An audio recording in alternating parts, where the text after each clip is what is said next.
Check, check, check. Check, check, check.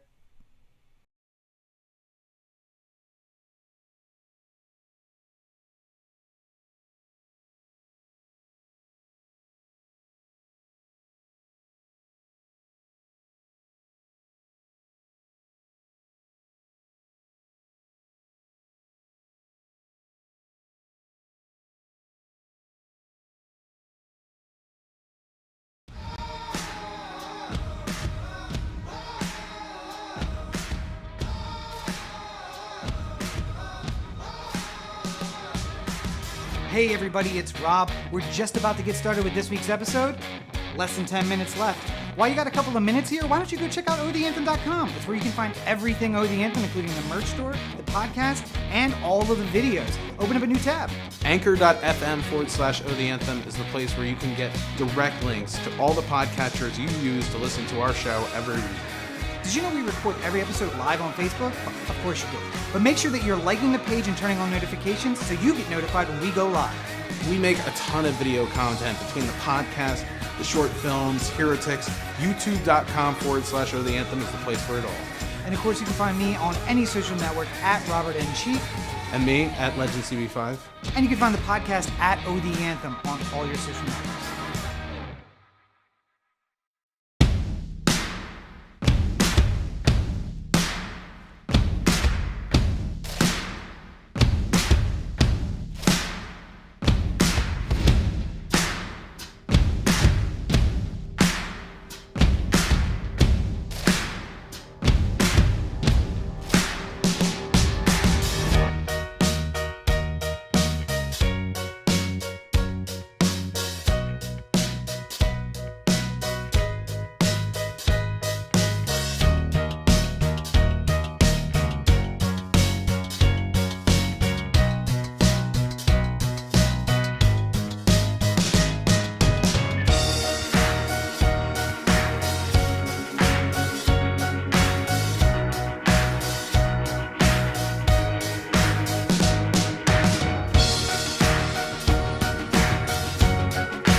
Happy Bobby Bonilla Day to you and yours. This is Corey, and this is the Anthem podcast. Good afternoon, everybody. It's Rob.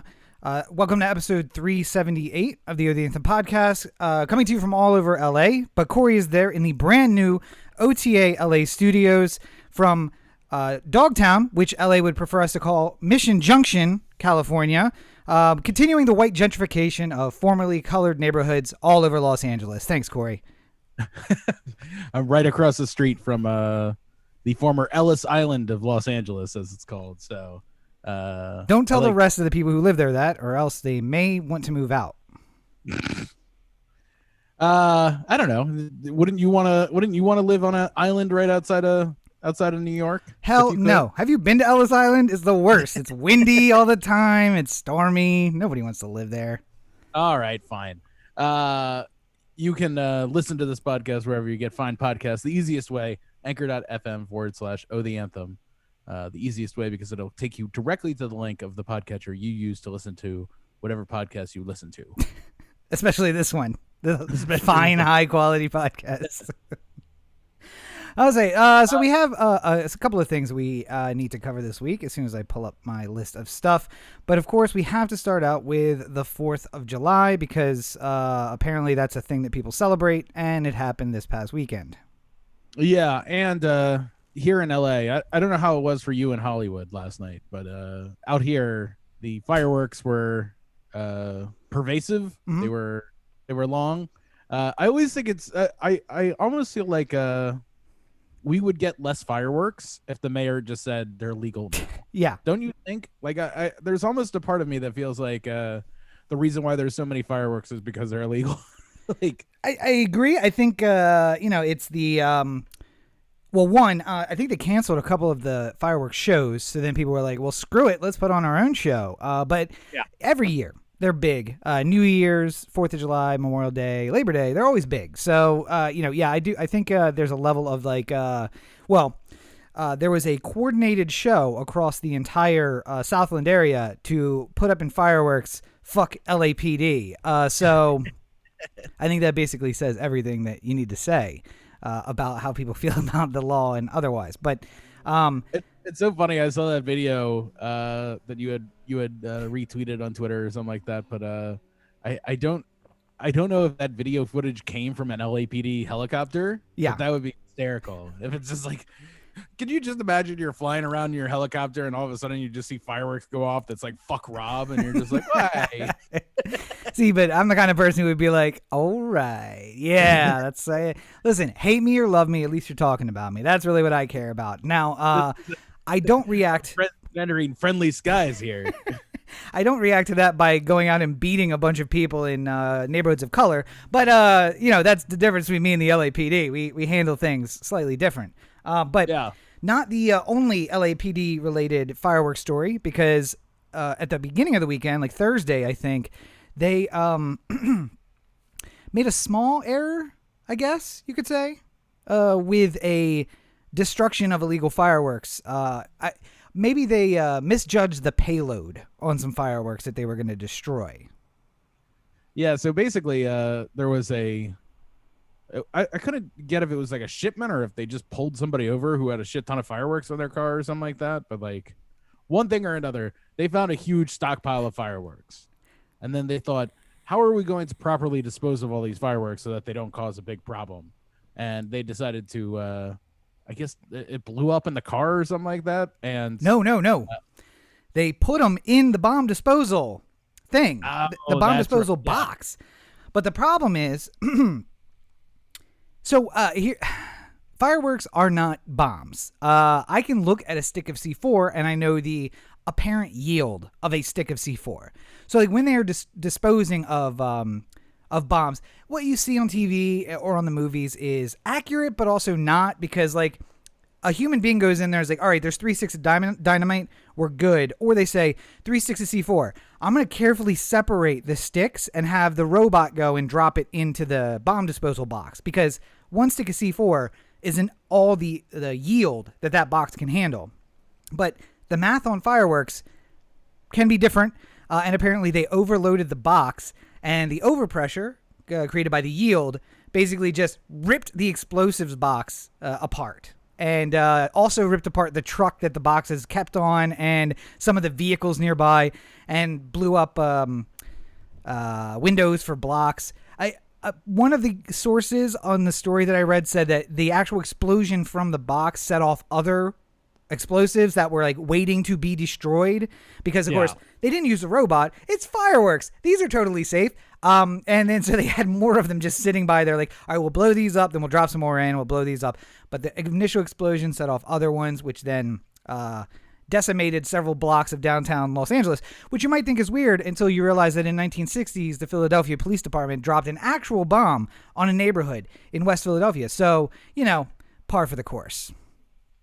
This one was at least on the ground, I guess. And it was accidental, I guess you could say. I mean, sure, accidental.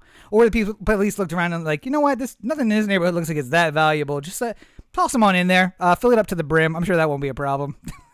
I mean, you know what? It would have been really nice if everyone had just like taken a break on the personal individuals took a break on the fireworks for the night, because there were a couple fires that got started from people shooting off fireworks around LA. Well, and that's why they canceled it. It'd be so nice if there was none of that, and LAPD was the only person who caused any damage with fireworks. Yeah, and then you could go to the council and you could be like, listen.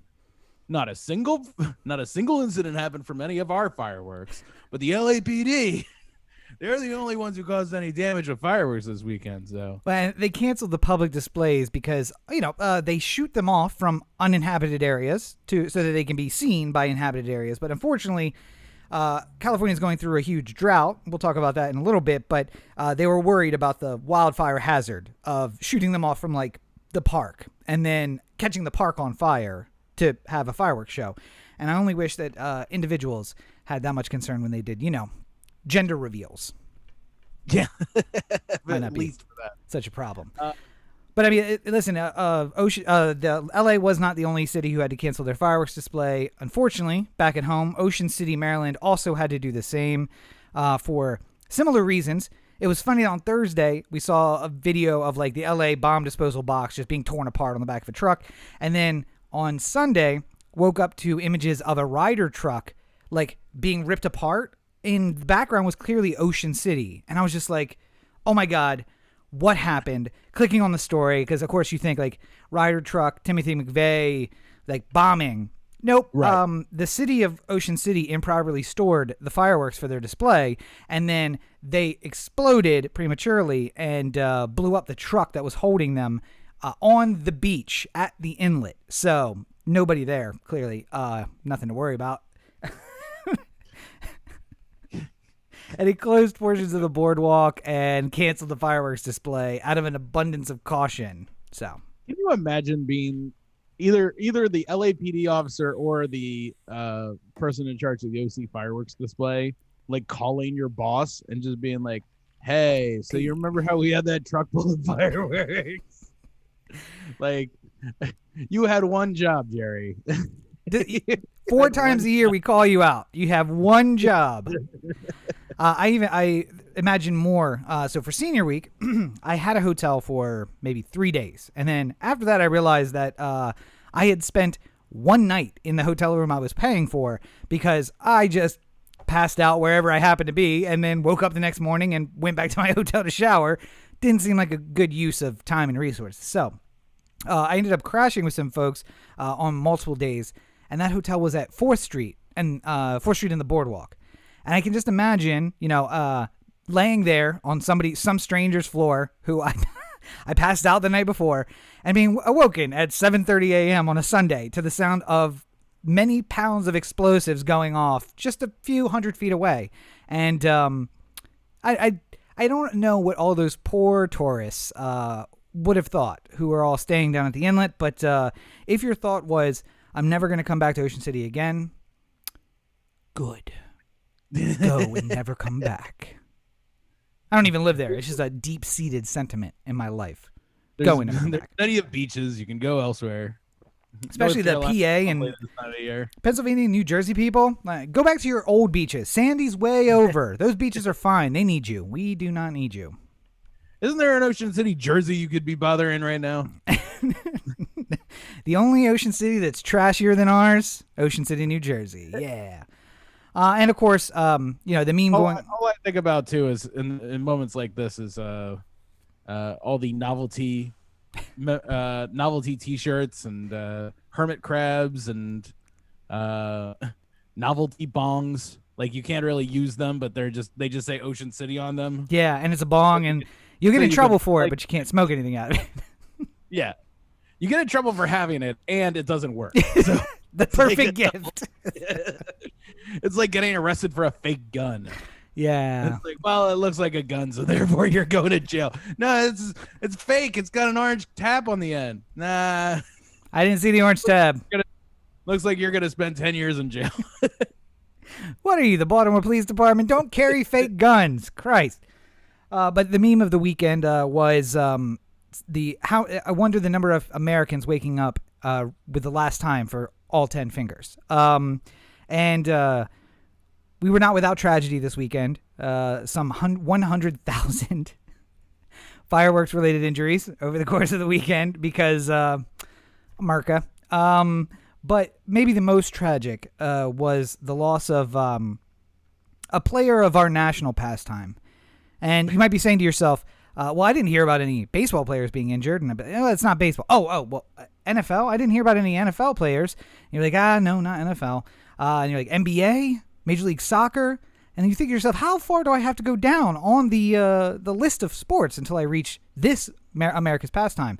And then I would have to correct myself and say, Canada's pastime. And you would say, oh, the NHL. And then there you go. Listen, you make fun of it, but the Tampa Bay Lightning are up 3-0 on the Montreal Canadiens as we speak. I mean, by the time this podcast is out, Tampa Bay might be lifting the cup again. So, America is the winner of the Stanley Cup for, I think, pretty much our entire lives. I can't remember. Montreal hasn't won. Ottawa hasn't won. Toronto certainly hasn't won. Vancouver lost and rioted. Did Calgary win? Edmonton, I guess, would be the only. Was Edmonton the last Canadian team to win the Stanley Cup? God damn. Well, I just want to say that unlike the Tampa Bay Lightning, I don't have to wait till tomorrow to lift my glass. Or I'm sorry. What is it? Cup. My cup. There we go. Yeah. Hold on. Now it's bothering me. Because 100% sure it wasn't the I like how I type in Stanley Cup winners in Google, and then it gives me a list of all the teams and the logos and stuff like that. And then Brian Rafalski is counted as the 2008 champion, just like all by himself. Why? Like, wow, that was what a year. Oh, wait, that was a lockout year, right? No, it's just like he's listed on here twice. I guess because he was a member of the Detroit Red Wings, so like for some reason the Google is broken, so it's just showing his name instead of the Red Wings. Yeah. So god damn. The Edmonton Oilers, or no, I'm sorry, the Montreal Canadiens in '93 were the last Canadian team to win. Prior to that, they had a good run in the 80s, 90s and 80s. 90 was the Oilers, 89 was the Flames, 88 was the Oilers, 87 was the Oilers, 86 was the Canadiens, 85 was the Oilers, so 84 was the Oilers. What we've learned from that is in order for a Canadian team to win, they must have the greatest player in the history of the National Hockey League in order to win.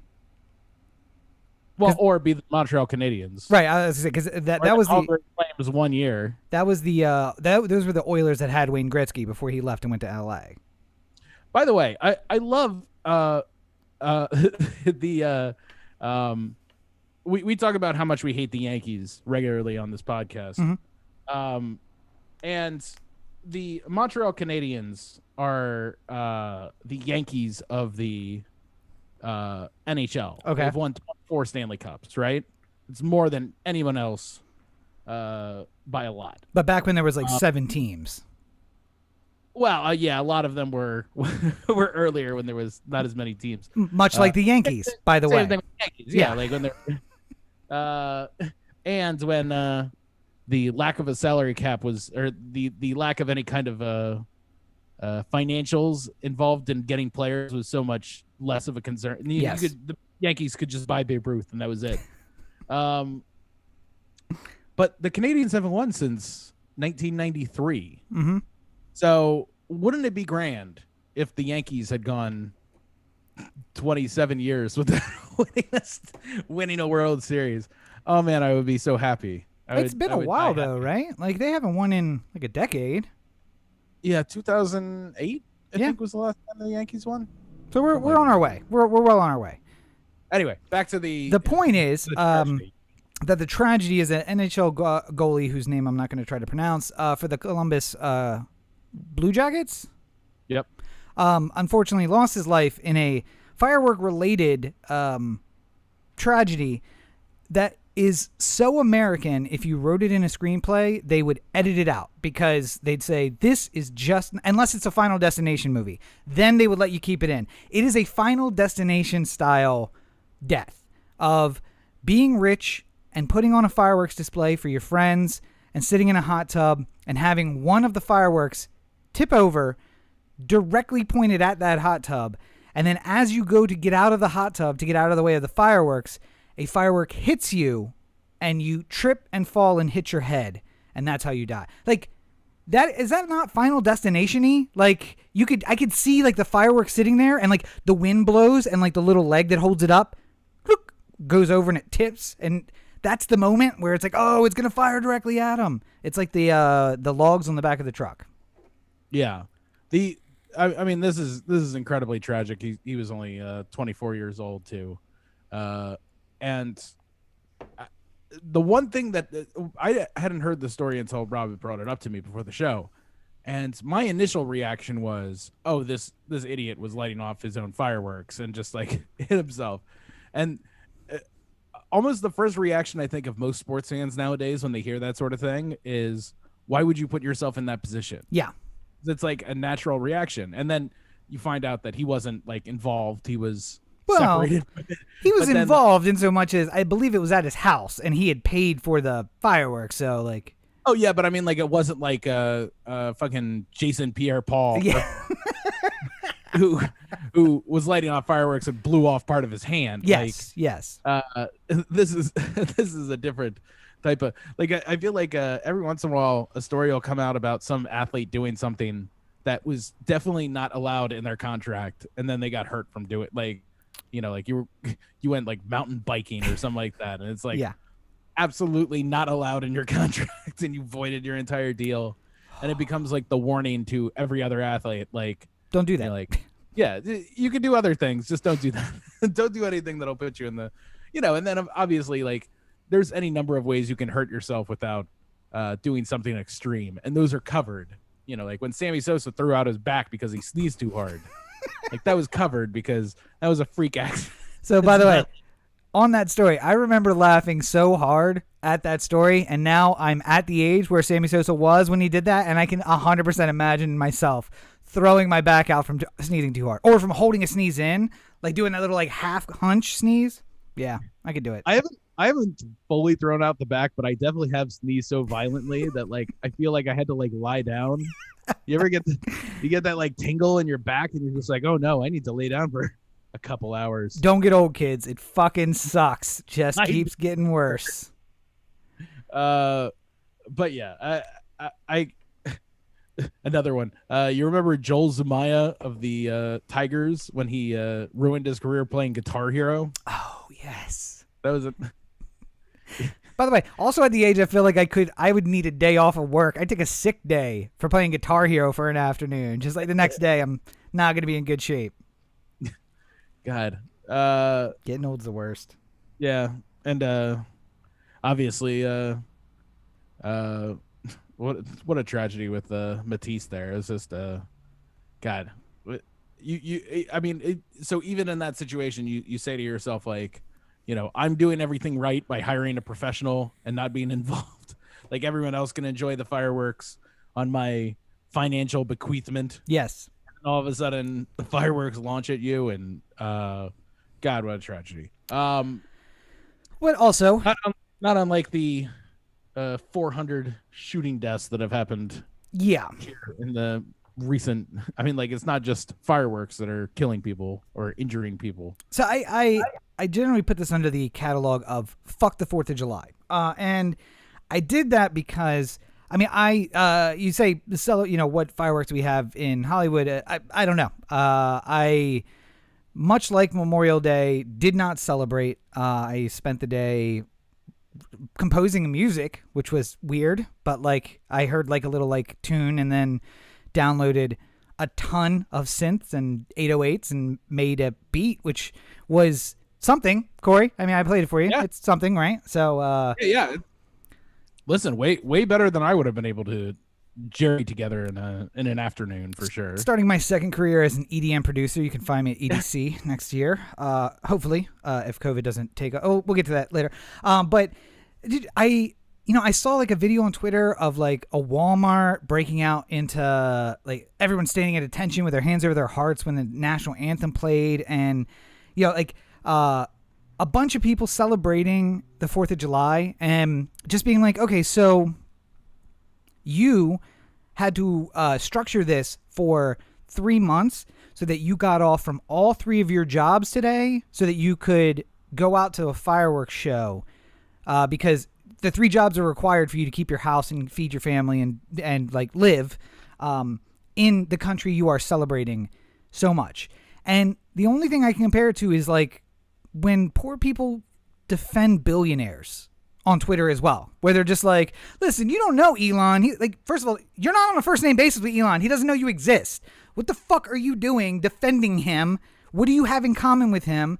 And especially when I see people of color defending the 4th of July. Like, by the way, you were not who those guys were talking about. The Declaration of Independence is a lot of flowery language. But when the boots hit the ground, when the rubber met the road, which they didn't have rubber then in that usage, but nonetheless, they did not picture you. They pictured me, not you. And not really me, because I'm not a landowner. They didn't picture Corey either. We don't have land, therefore we are not people, according to the founders. You have to have land. Now, that being said, Corey, I think if it were 1770, we probably both would have land. I would be living in a nice parsonage somewhere. You would be interning for an attorney because your dad was a lawyer, so that means you will be a lawyer. My dad was a preacher, so therefore I would be a preacher. Both of us would have land.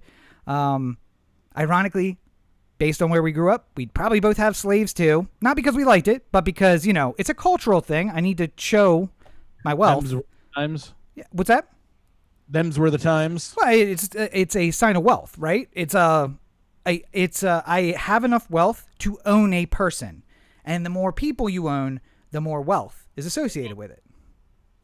I mean, I never thought of 4th of July. I always liked the idea of America, of the idea of thriving for the more perfect union. Not that at any point in American history were we perfect or were we anywhere close to it, but the idea that when America meets a challenge, we come together and get on top of it. For the you mean not like a global pandemic where 2 million people are dead? We come together and we just do what's best for the group. Is that what you're talking about? Obviously, the whole perfect union thing has been trying in the last couple of years. Mm-hmm. Saying to me, the aspirational nature of America has always been a bigger part to me than the current state of affair. I'm not a wake up and say, well, America's perfect, let's not do anything different tomorrow. I'm always of the let's do something to make this better version of America. We have much to change and way more to do to get to the more perfect version of America that will one day be. As an example, passing no need for concealed carry permits on the 1st of July, and then following that with a weekend with 400 shooting deaths nationwide. Just making that more perfect union. Finding out that a condo that collapsed in Miami had basically paid their way out of inspections. They hired, ironically, in one of those years, a company from Baltimore to do an inspection, which is, we just pay you and you say the building's safe. And then that gets the regulators off our back. So yeah, that's what you're celebrating. 4th of July at its best is celebrating this version of America, the one that is right now today, and celebrating its birth.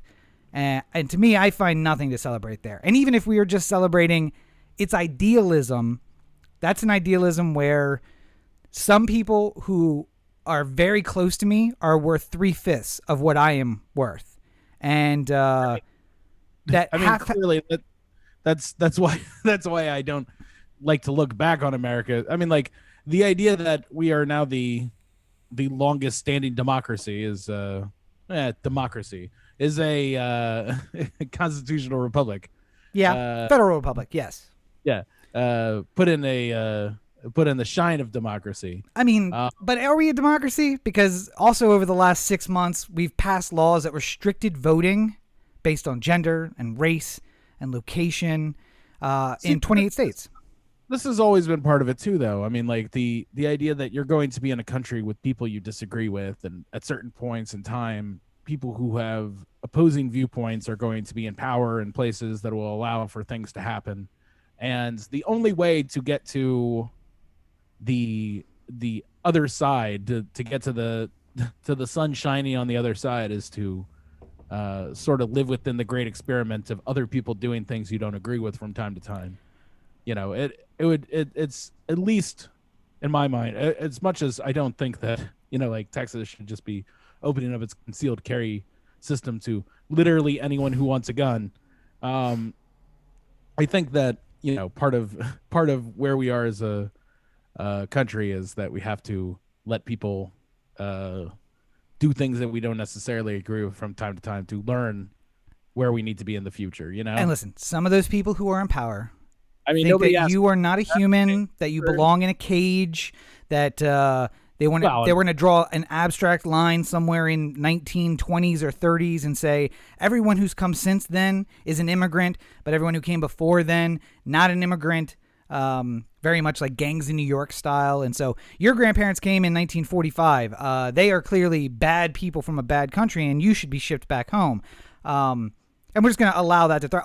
Or they are members of groups who think that because of your racial heritage, your ethnic heritage, you are a subhuman, and you are no better than garbage. You can be killed and have it not matter.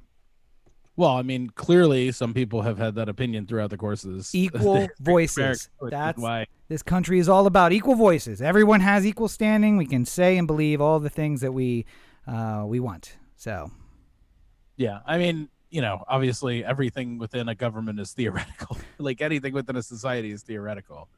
You know, like, does every single person within this country have free speech and the First Amendment and yada yada yada? Yes, of course.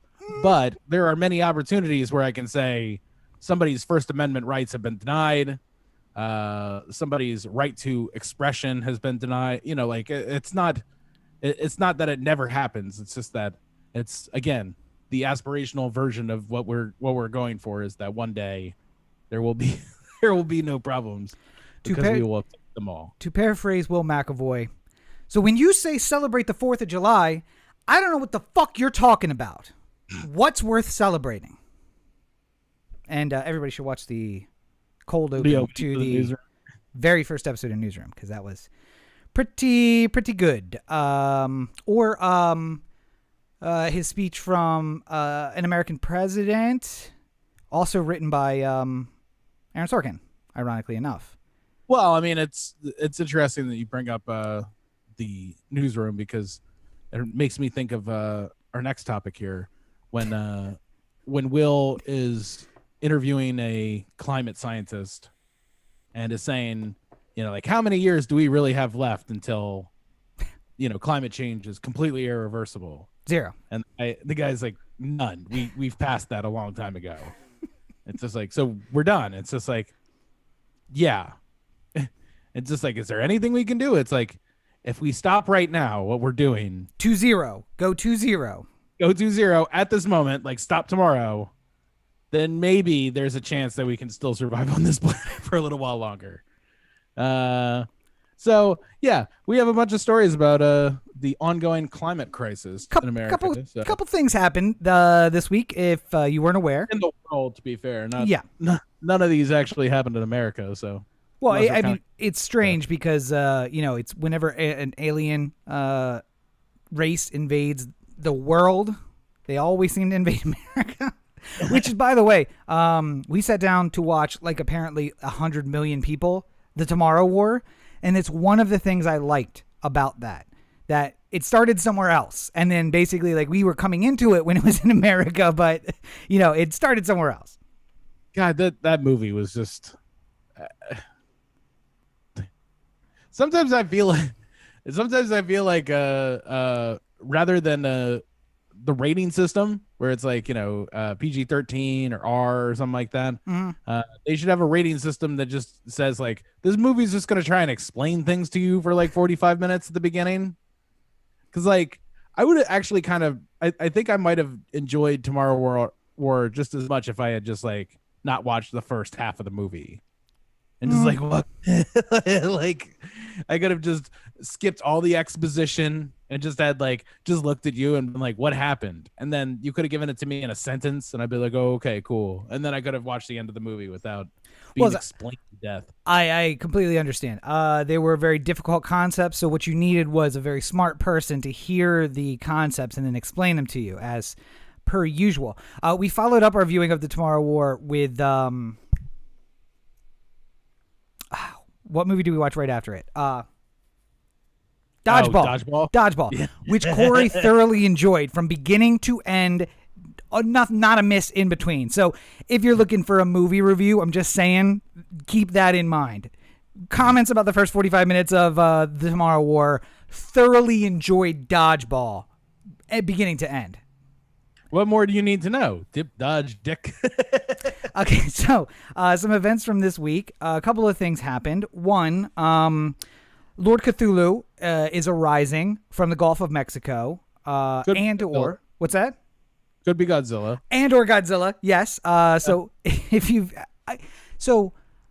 my first interaction with this video was someone reposting it without comment. And I thought for sure I was watching a trailer or like a non-trailer trailer for a movie coming up. Like something was going to happen, but there are these 3 fireboats putting water on this bubbling, glowing bit of sea.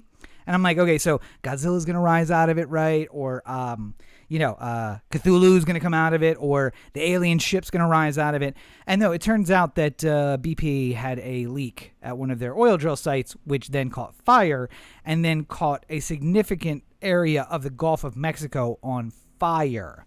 So the water was on fire. And I don't know how you put out water that's on fire. I don't know.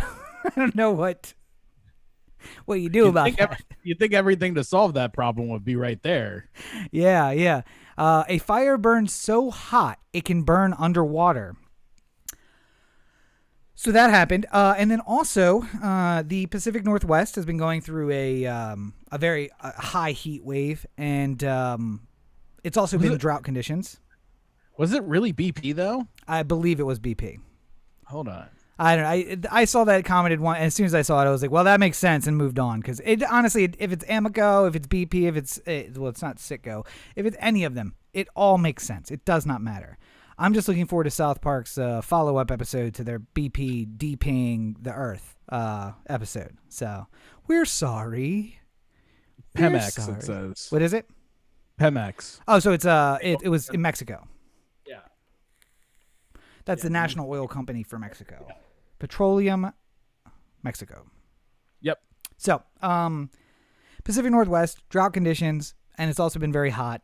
And apparently a sudden shift in the jet stream caused some cool air to move in, which was great for the people, but caused some thunderstorms.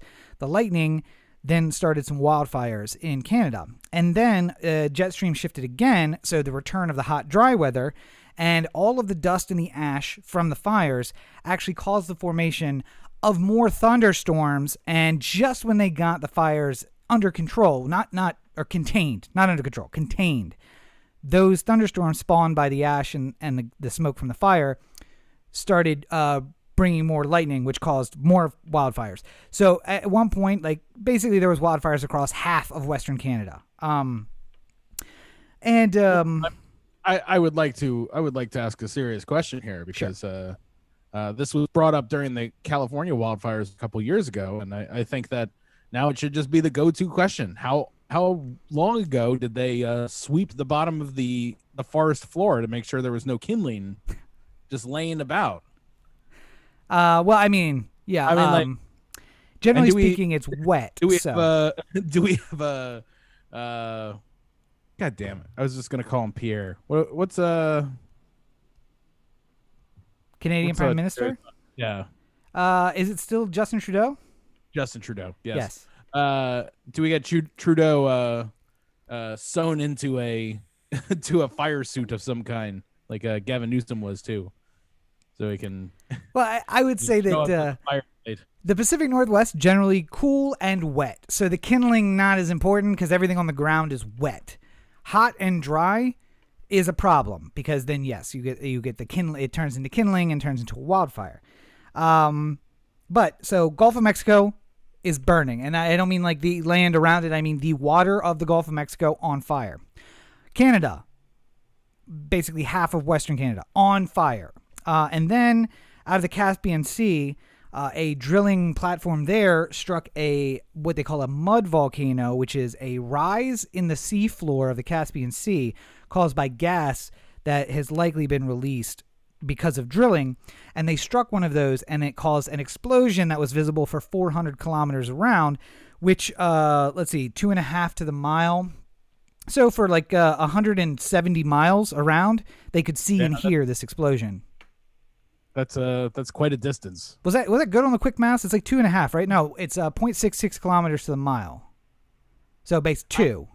I only concern myself with the American measurements. So for about 200 miles around, they could see this explosion. And just so you know, America, our zone of influence offshore is about 200 miles. So if that had happened out off of the coast of Ocean City, it would be how many miles was it? 400. 400 kilometers.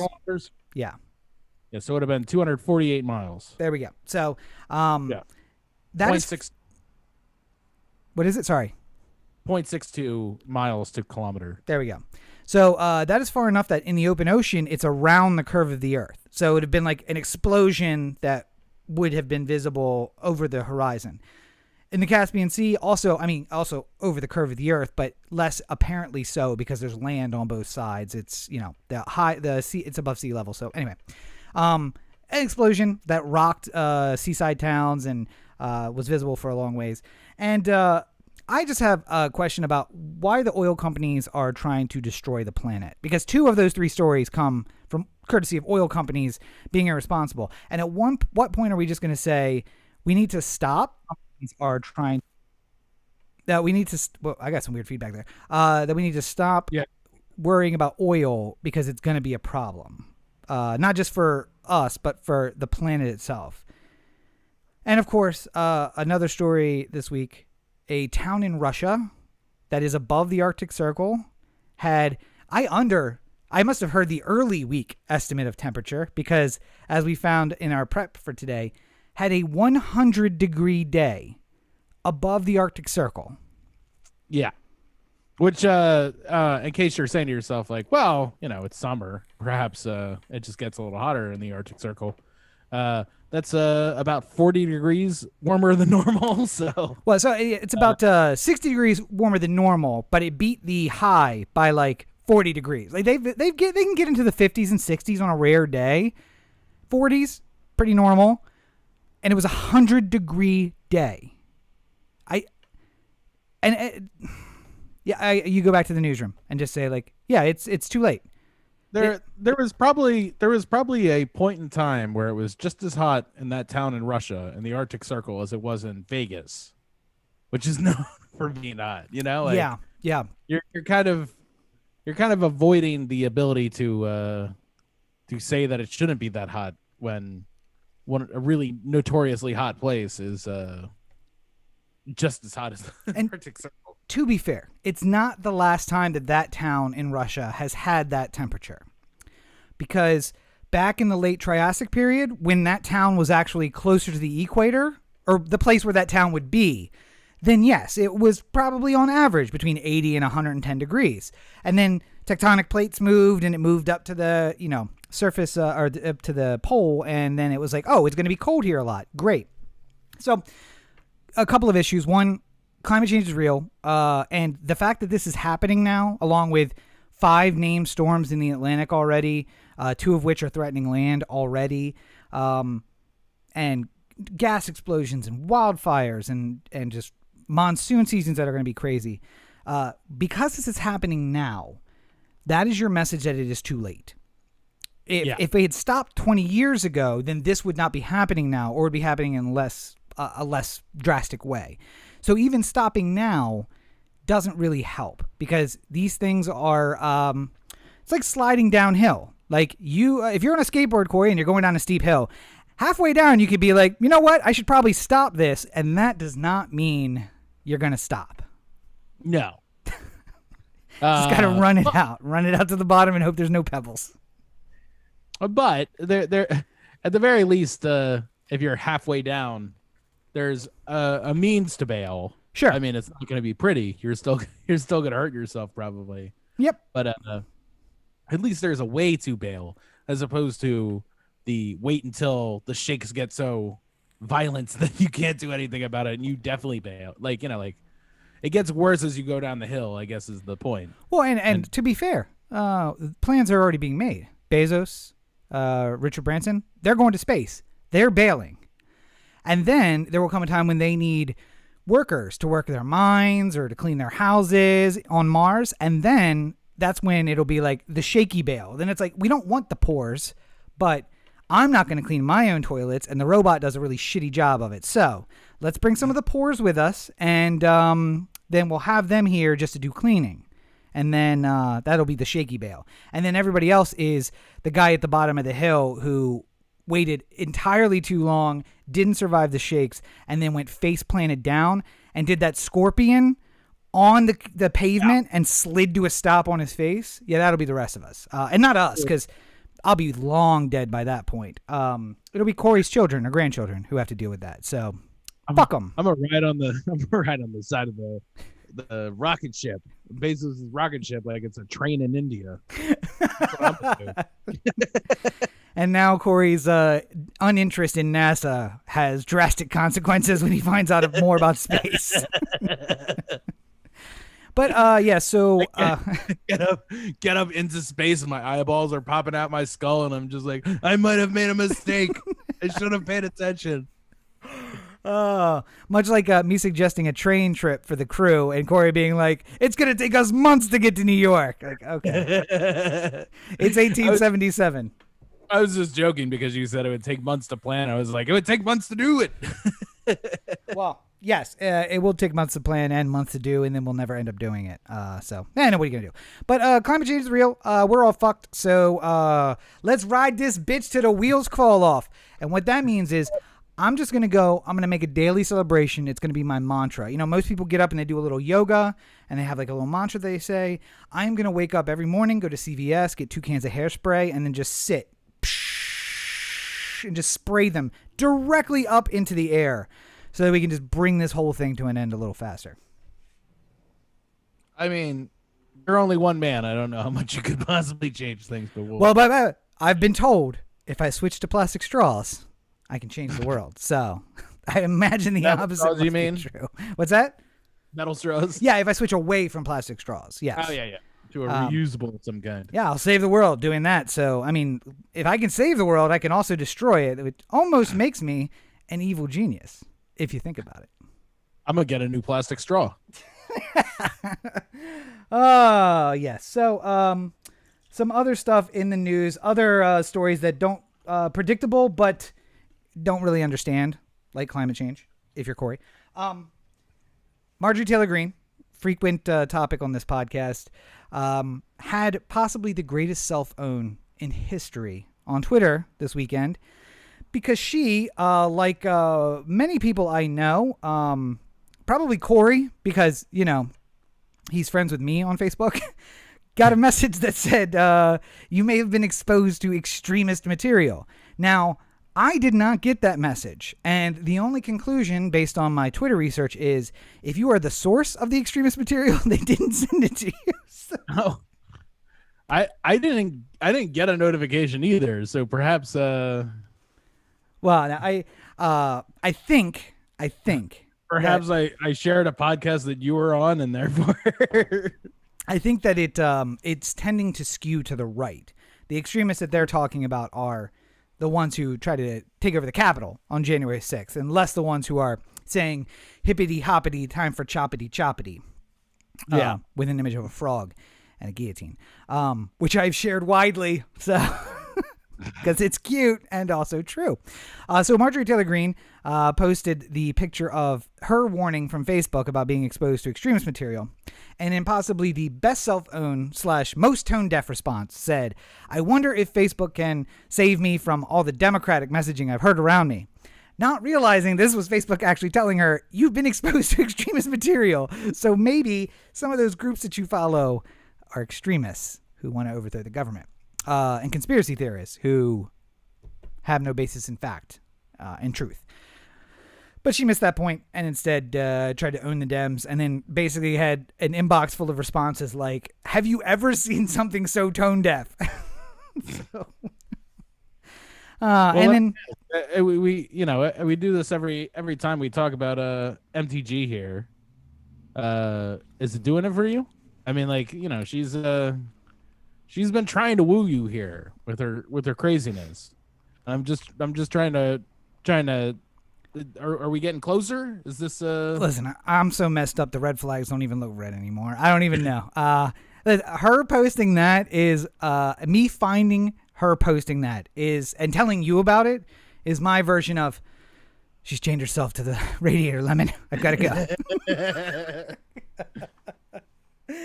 I just see that and I'm just like, God damn, this bitch is crazy.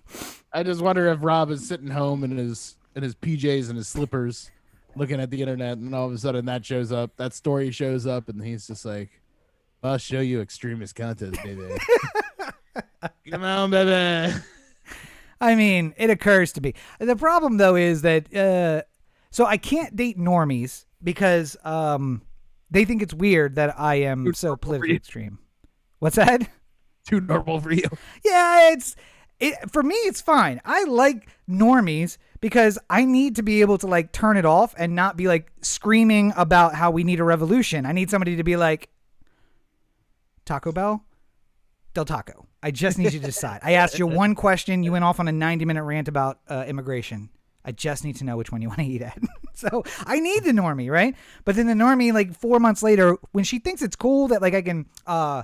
do you remember that picture from the party that we went to on the West Side where a conversation starts and then like 25 minutes in, I have people sitting on the floor all around me as I like proselytize about politics? Like it turns into that. And they see that. The normies see that and they're like, this guy, I mean, listen, he's got the body of my father. His bones crack when he stands up from that chair after sitting for 5 minutes, but he can hold a fucking audience. How about that? And then like 3 months later, they're just like, I've been asking about Del Taco versus Taco Bell. Just fucking answer the question. And it's just too much and they have to leave. So then I try to date people who are like extremies on the left. And then like sometimes I just need to fucking turn it off and I just need to like not be thinking about it. And when you do that, you need to find somebody who syncs with you. Because then other times like they don't want to talk about it and they're like, can we just please watch the movie? We don't need to have a political analyzation of this movie. And sometimes you're doing that too, right? So unless you're in sync, it doesn't work. So I'm thinking dating an extremely on the right might be the way to go. Because you're going to fight the whole time. But I'm already fighting the whole time, so that's not different. At least I know going in, I'm going to be fighting the whole time. And I bet you the sex is fucking amazing. And I say that, but I also bet fucking Marjorie Taylor Greene is the most boring goddamn sex I would have ever had in my life.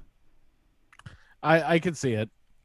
I imagine that on more than one occasion on our first time hooking up, the words, "You want me to do what?" are going to come out of her mouth. And then I'm just going to have lost all interest in it whatsoever.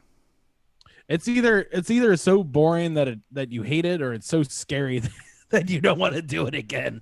Oh. I think it's either one end of the spectrum. It's not, and I know. I say so scary you don't want to do it again. You say to yourself, "There's no line." The limit does not exist. The limit does not exist.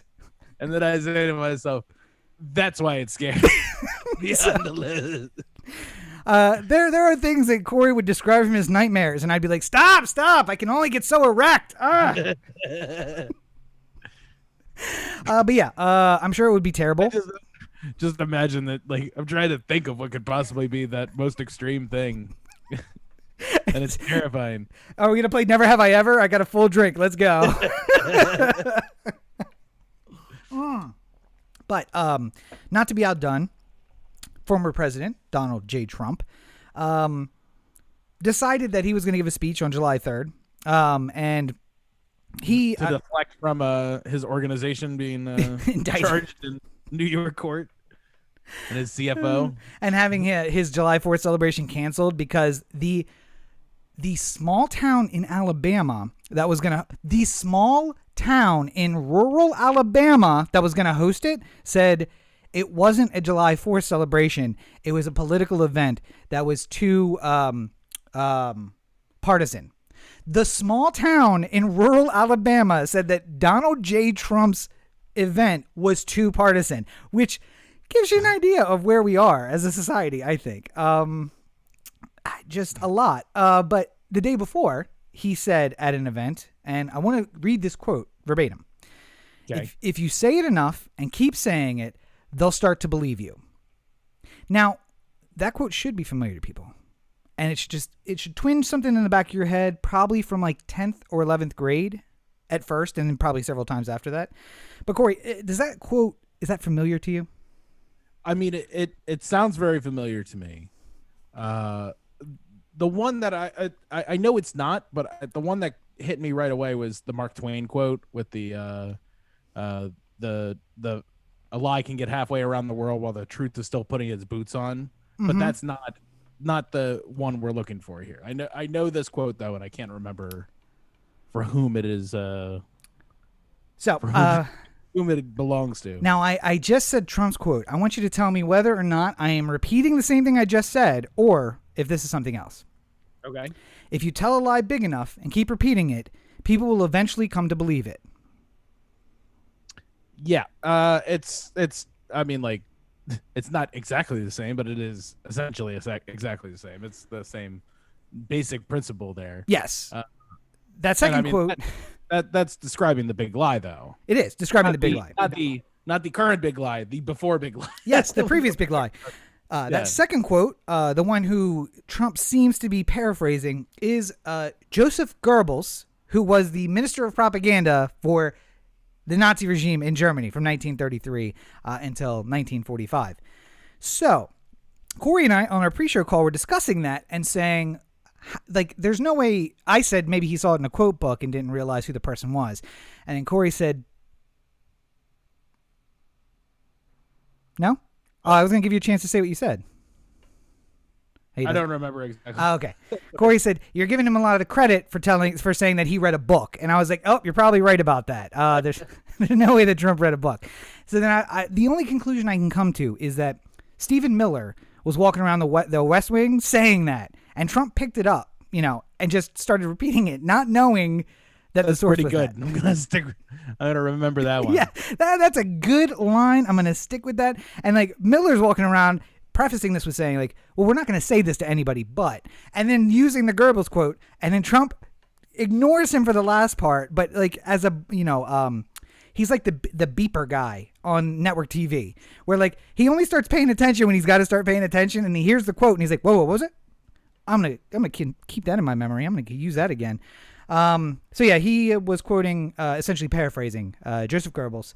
And I might even put it in my upcoming book. I haven't come up with the title quite yet, but I think My Struggle would be the thing I'm kicking around the most right now. That is a really I mean, listen, I was a leader, and then they took it away from me, and unjustly so, and now I need to organize everybody to rise back to power, and then everyone started picking on America. Yeah. I mean, My Struggle really fits. The translate. What would that translation be in like Spanish? It would be like my difficulties. So like difficulties.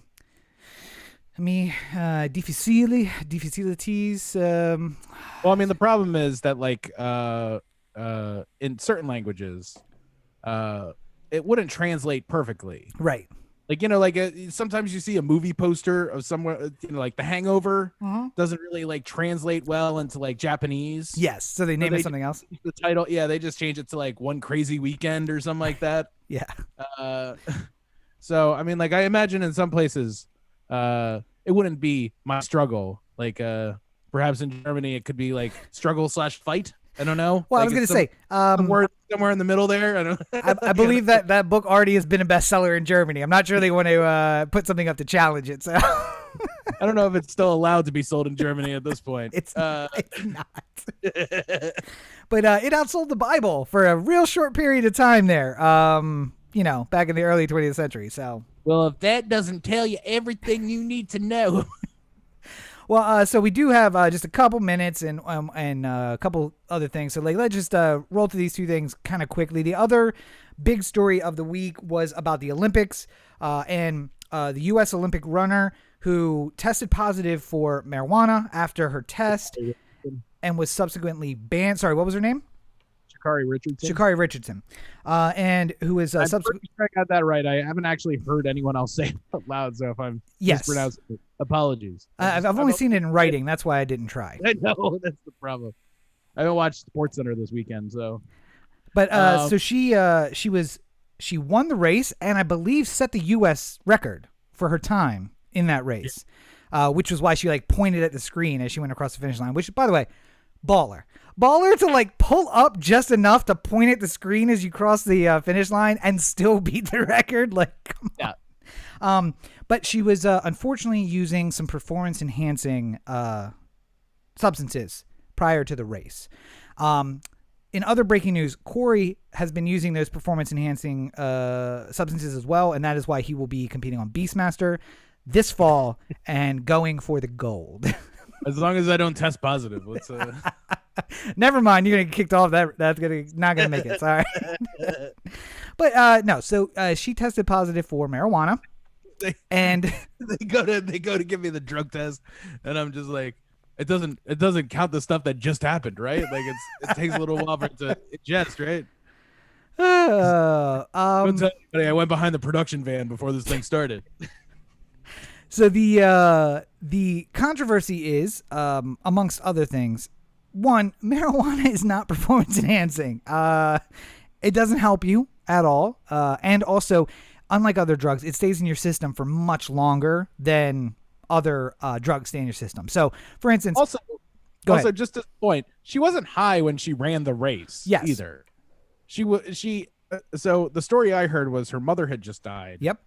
And she had was trying to get her mind off of it and ingested some marijuana, which was legal where she was. And I think that don't not brush over that. That's important. In the sense that like it's not legal federally. So like any place in the country where you can legally buy on the state level is kind of that quasi legal right. territory.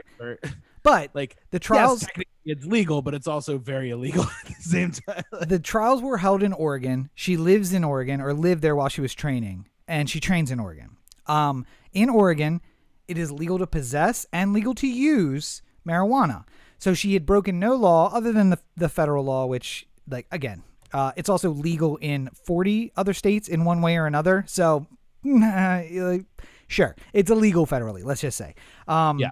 But so it wasn't the federal team, it was the Olympic Committee that then basically said, we're not going to let her run. You, U.S. Track and Field, need to hand down some sort of punishment for this. So they gave her a 30-day ban, and that actually will let her compete in Tokyo because Tokyo Games are probably going to get delayed because of, COVID. So she'll likely be able to still compete if they put her on the team. But the question is, like, is she going to be allowed to run on the team? It's a whole thing. And this happened the same week that another Olympic body, the swimming body, didn't approve a black-owned company who makes swimwear for Olympic athletes because they said that the swimming cap that they make, might give an unfair advantage to the athletes. And I did just a bare amount of research on this and found out that it is a cap specifically made for men and women with more natural hair. because regular swimming caps can be uncomfortable because it doesn't have room. It's made for white people's hair. It's made for hair that slicks down very easily and therefore can fit very tightly. This one just allowed for a little more room for natural hairstyles. And the Olympic Committee said it may give the athletes an unfair advantage. And the reaction I saw on Twitter I thought was the best, which said, yes, it may give those athletes an unfair advantage, i.e., use the regular swim cap, and maybe that'll slow you down enough for the white swimmers to keep up with you. So, wasn't there I feel like I read a story the last time the Olympics happened, which would have been 5 years ago at this point. Yeah. About like a Muslim swimmer who had to get like a special swim cap as well. Yes. To work with the faith, and there was some sort of problem with that originally, and then eventually that controversy went away. So maybe a similar thing will happen here. Well, the problem is that the countries got together when the swimmer was not allowed to compete, and basically said, well, we're not going to come to the Olympics. If you won't give us religious exemptions for certain wear, then we're just not going to send anybody. And so the Olympic Committee, another thing we learned this week, by the way, if the IOC doesn't hold an Olympiad, they can't afford to do the next Olympiad. They are living check to check, just like most Americans, which is great. So when they said that they were going to boycott, the IOC was basically like, we can look into this. The difference here is that the company is an American company, and there is exactly zero chance that the American government or the American bodies will back this American company. Now, luckily, some other countries that have black populations are backing the company versus the IOC or the FINA, which is the international swimming body, and saying like, well, listen, we're not gonna compete if you don't let us use this kind of gear, because now that this exists, we should be allowed to use it. And of course, like, Sweden is like, good, fuck them. Leave them at home, because they haven't won a swimming title in, like, since black people were allowed to compete. So, but other countries are very worried about the how it looks to have, based on race or religion, countries boycott. It's one thing if the U.S. boycotts because of the Soviets, and the Soviets boycott because of the U.S., because, I mean, nobody wants a nuclear war. But if we're doing it because of race and ethnicity, then it becomes a bit of a problem. So, yeah, I mean, the whole Olympics thing just feels more and more unnecessary just as we go along, just because so much of it is based off of sort of the event of the Olympics as opposed to the spirit of the Olympics. Yeah. And going back to Sha'Carri Richardson real quick, I am 100% in the favor of she should be able to run. We shouldn't really count this negative weed test against her in any way. Positive weed test. Positive. I'm sorry. Negative is what you want. I meant negative in the sense of this negative strike against her. Yes. But I do. As bad as I feel saying this, I do feel like there are rules, and like, even if they're stupid, you should know that they exist and know that it could potentially hurt you in some sort of way. I mean, like, I there have been many times where somebody gave me a stupid rule, and I said, well, that doesn't matter. But then you realize that, like, you got what is your options, like. So I think that there's a lot of people who would probably smoke weed on the regular if it wasn't tested for. Yeah. And they don't do it because they know that they're going to get tested. Like Michael Phelps was smoking weed all the time and then managed to keep a lid on it during the time where they would test him. So, like, I get that I get that it sucks and that it's stupid and it shouldn't be a part of the rule, and it should 100% be taken out of the rule book, like, as far as a banned substance goes. But at the same time, like, everyone's got to fucking dry up for a couple weeks before their drug test. So, it's like, if you, as somebody said, like, hey, Corey, you're about to get a job with the government. They're going to expect you to take a drug test when you get there. I'd be like, okay, so I better stop doing any drugs Like there should be a time period where I don't do it prior to taking that drug test because I will fail otherwise. And then you say to yourself like, oh, you know, like the, you know, like it you know, I think cops probably have this problem too. I've known a lot of people who like went through the academy and said like, I just had to pass this one drug test and then I'm good because I'll never be tested again. Yeah. Like dry up for a month or two, and then all of a sudden, like you're allowed to smoke a joint after you've become a police officer again. And don't forget, they can drink as much as they want, go home, beat their wives. It doesn't matter. That's okay when you're a cop. You just can't have that positive drug test at the end of the academy. Yeah, at the end of the academy, you just got to pass it once, and then not show up on anybody's radar. That's basically. I mean, I think though the ironic thing here though is that there is a female weightlifter who got an accommodation on testosterone testing because she is transgender and undergoing estrogen treatments, and there's a likelihood that her natural estrogen treatment will show as a positive test for both not estrogen, the other one, the P one that is in birth control. Damn. Can't remember. Anyway, testosterone and progesterone. That she's going to have high levels of progesterone and testosterone because she was born male and is now female. But she was given a waiver in order to compete. So then one way the Olympics are being very progressive and saying like, okay, so we're going to allow transgender athletes to compete in the gender in which they identify, so long as they've taken substantial steps in order to modify their gender to match what the one that they identify with. But then on the other hand saying no weed though. So it just seems bad. It's an incredibly stupid thing, obviously, but like rules are rule. Like you put it in another context, like I think there was some story about somebody failing a drug test because they ate poppy seed bagels or whatever, yes. right? Yeah, like you can fail a drug test. Yeah. There was that old chestnut. I don't know if it actually happened or not. It does. But I mean, if you regularly eat poppy seeds, and not just one bagel, but if you had one like every morning, you'll test positive on a drug test. Yeah, so I mean, like, you know, if Trey Mancini every single morning was having a poppy seed bagel for breakfast and then failed a drug test, like everyone's reaction would be, well, that's really fucking stupid that they can't tell the difference between poppy seed bagels and opium. But you should also know what you're ingesting in your body and the potential of what might show up on a drug test if you're an athlete in that position.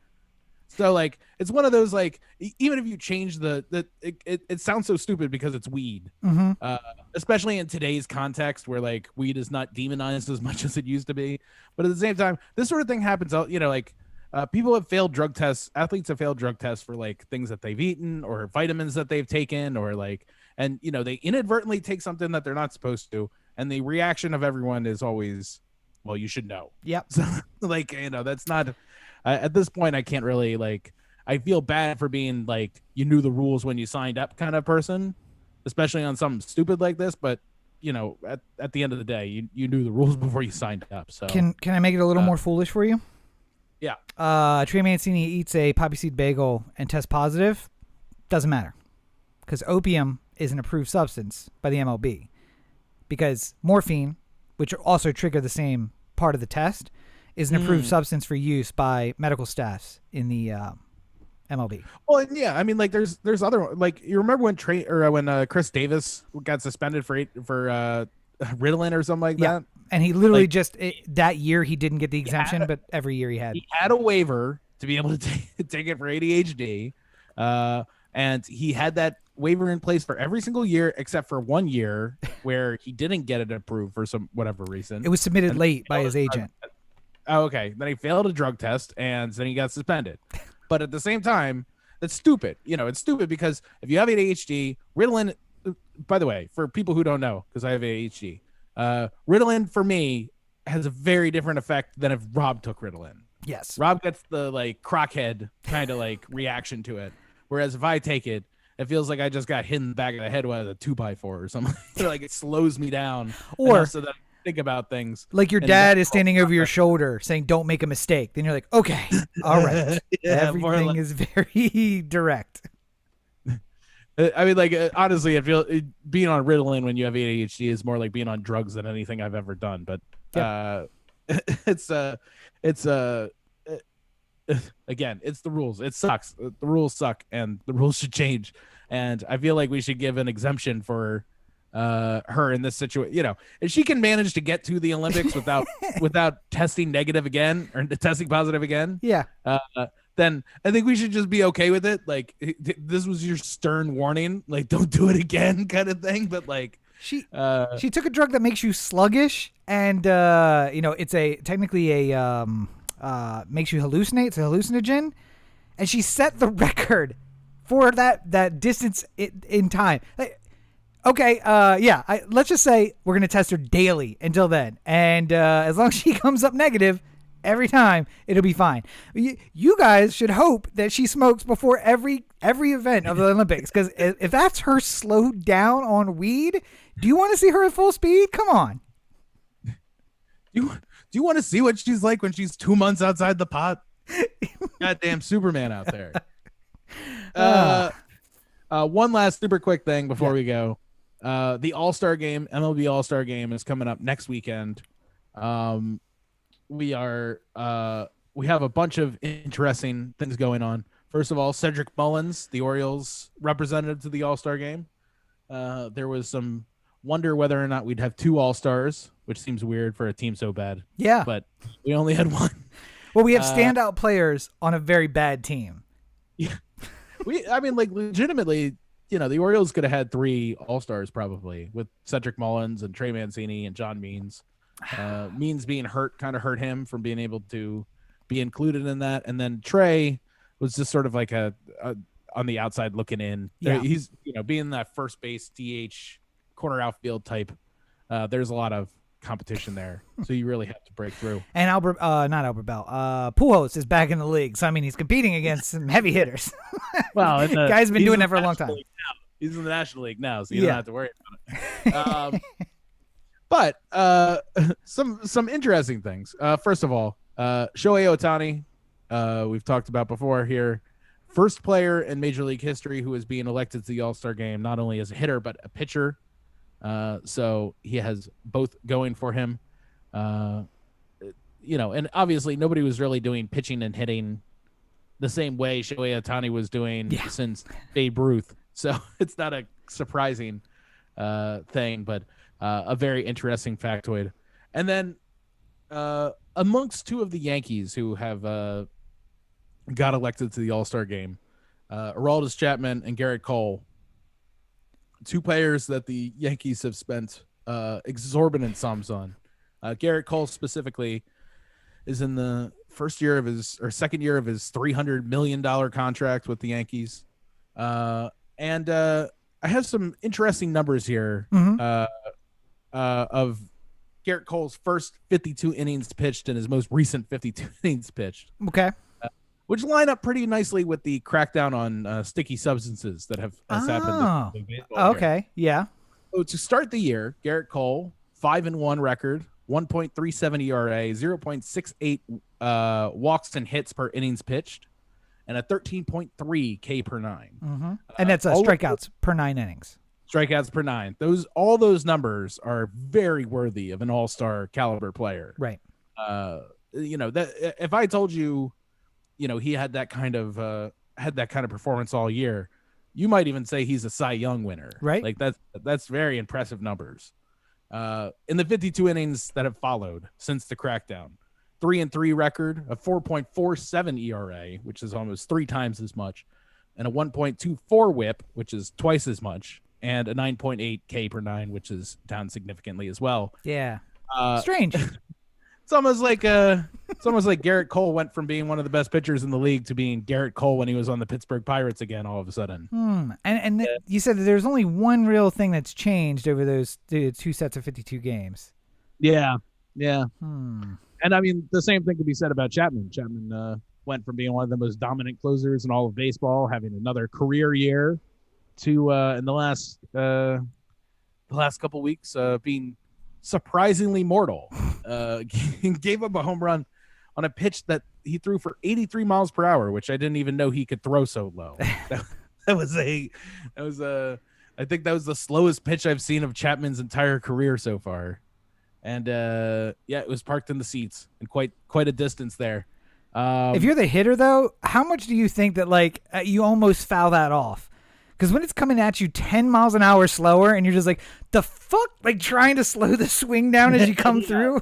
Like, yeah, I well, that's always the like the thing about the changeup. Like the reason why you fool people on the changeup is because it's 10 miles slower than the fastball, and you can't. It looks like a looks fastball exactly the same coming at you. Yeah. And then all of a sudden, it's just slower across the plate. You look like an idiot. Only this time, it's clearly a fastball the whole time, and it's just getting parked in seats. So, I wonder. You know what? Maybe we should do some. We should allow the sticky stuff just for the All-Star game. Like just carte blanche. Just like let them do whatever they want. Just to see. I mean, you know, I get it. I'm not in support of cheating or using of foreign substances or anything like this, but at the same time, you're going up against a literal all-star team. If anyone's going to hit against a pitcher with the sticky stuff, you know, you would think it would be but it's best players from the other league. The All-Star game is for the hitters. It's not for the pitchers. So they actually like it more that the pitchers are human when they come up there. By the way, we do have Boom Boom in the home run derby. Oh, that's right. Yeah, he is playing. And I would like to say that the Coors Field home run derby is going to be really something to see.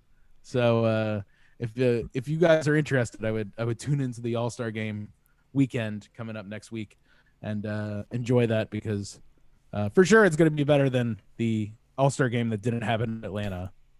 having a home run derby in Colorado is going to be a lot of fun. I have a suggestion along the lines of your suggestion. Right now they do a All-Star weekend, which really starts Tuesday and then ends the next Thursday, if I remember correctly. So it's like a little more than a week.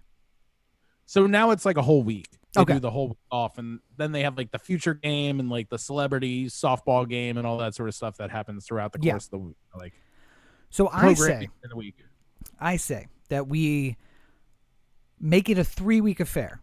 We push the start of the season back 2 weeks, make the end of the season out 1 week if you need to extend in either direction, and then have everybody go off the same day, right? And then allow the guys to start a cycle of steroids. And then we have the All-Star game on the very last day, and you tell the pitchers, you could go out there with sandpaper and sand the ball down visibly if you want. But the guy you're throwing at is at his peak performance on a round of steroids. So good luck. And then I think this will be a good way for us to pivot into the Superhuman League, where we do no drug tests and just let people compete at their highest caliber, which I think will be an offshoot of Major League Baseball, where it's going to be like Super Major League Baseball. If we follow the Nintendo rules, like Nintendo, Super Nintendo, MLB, SMLB, and have some guys at like Mark McGwire, probably. He could do a couple rounds of steroids and get back out on the field. And he's like, I'm playing first base and DH. I don't have to move that far, but just throw that ball at me. We're going to knock the shit out of it. So, you know, like, I worry that might not be enough time, though, because it took an entire offseason for Barry Bonds' head size to go up like 4 hat sizes. So you're talking about a symptom and an effect. But on your 3rd week of a cycle of steroids is where you are at peak performance, because then you take the next week is your off week, because you have to give your body a rest because you've been stressing it out so much.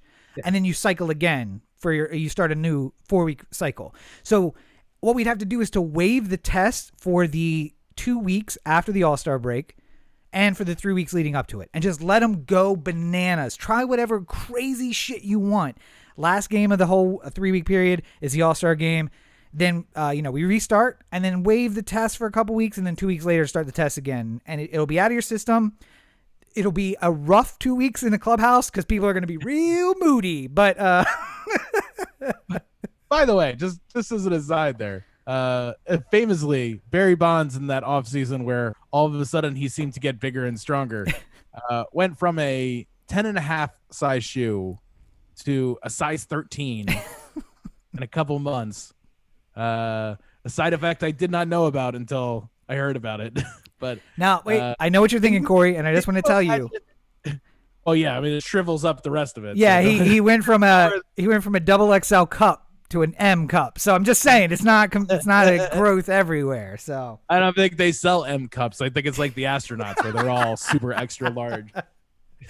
Having played baseball as an adult man or a teenage man, I can tell you they do, and it's an awkward conversation.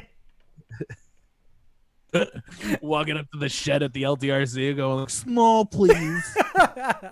No, the problem is they run out of extra larges until day 3 when people are starting to return them. Like, actually, I probably just need to go down size. I feel like some people, the astronaut thing might have gone over their head. Yeah.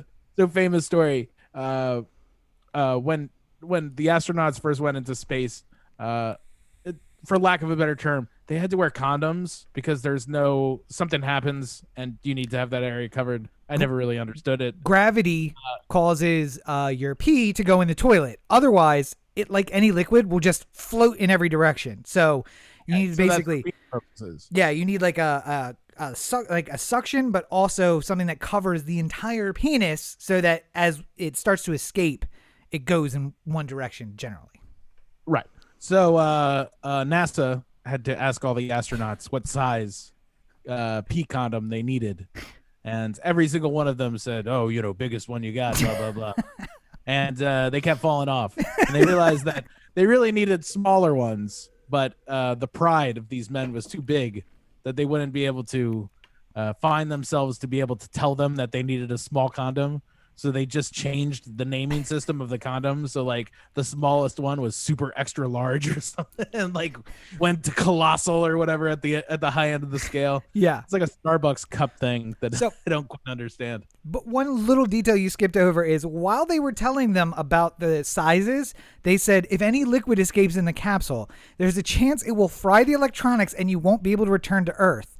And the guy still said, no, I need the biggest one you got. Even though you knew you are risking not coming back to Earth, but you are not going to tell this guy. Jesus. Which, by the way, the helmet was invented 20 years after the cup in the NHL, or made requirement like 20 years later. Requirement, yeah. So just keeping in mind how guys think and what they hold as important. Astronauts would rather die in space than tell a doctor that they need a small condom, and hockey players would rather protect their balls than their brain, because And not only that, but if you got grandfathered in, you could play without your helmet for as long as you wanted to. I don't think there was a single motherfucker who was grandfathering in no cup. I wonder if there was even a petition. Like, listen, I've been skating my whole life without a cup. Like, I don't even know. Gordie Howe is just like, listen, it slows me down. I got clipped in the nuts. It's fine. I don't care. I got shit to contain down here, and they'll make them big enough. I don't know what to tell you. Anytime we get a Gordie Howe reference, I feel happy. And nobody knows who that is. By the way, somebody knows who that is. If you want to get your sticky substances, you know where you go. Where's that? OhTheAnthem.com. Core to OhTheAnthem.com. OhTheAnthem on Facebook, Twitter, Instagram, and the listener line 443-219-7595. What's that number again? 443-219-7595. By the way, I just want to say before you continue, I'm not sure I like the association between sticky stuff and the website for OhTheAnthem.com. It's not that kind of website, Corey. I mean, I don't know what to we're trying to branch out into new business ventures here. The Spider Tax illegal. I'm trying to put together my own little system here. Some the Anthem for the baseball players out there. Click on the see, I went a different direction. I was going on the click on the beaded curtain on the background, and it'll take you into the special space in the back of the website. Well, we don't provide the sticky stuff in that case.